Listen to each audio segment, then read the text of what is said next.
সময় এবং কার্যের অঙ্ক আমরা কিভাবে বেসিক বুঝে করব দেখো।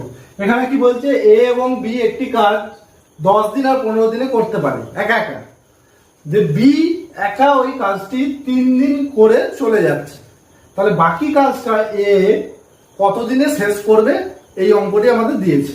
দেখো প্রথমে আমরা সমগ্র কাজটিকে এক অংশ ধরে নিচ্ছি, তাহলে এ এক অংশ করে কতদিনে, 10 দিনে, এ করলো 10 দিনে। আর বি বলছে ওই এক অংশ কাজটাই 15 দিনে করতে পারে, কিন্তু বি কাজটা অ্যাকচুয়ালি কতদিন করেছে, 3 দিন, তাহলে 3 দিনে সে কত অংশ করেছে আমরা বের করে নেবো। তাহলে বি 15 দিনে করে এক অংশ, তাহলে সে যেহেতু 3 দিন কাজ করেছে, তাহলে 3 দিনে কতটা করবে, 3 এর 15 অংশ।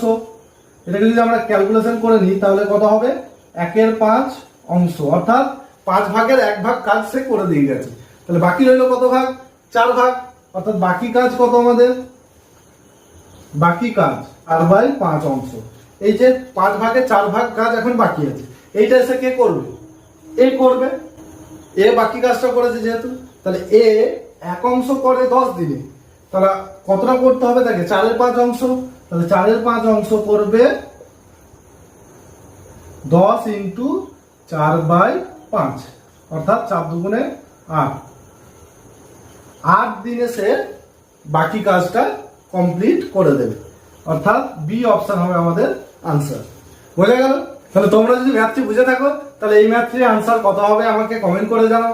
আর নিত্য নতুন বেসিকের মাধ্যমে অঙ্ক যদি তোমরা শিখতে চাও তাহলে আমার চ্যানেলটিকে ফলো বা সাবস্ক্রাইব করে সাথে থাকবে।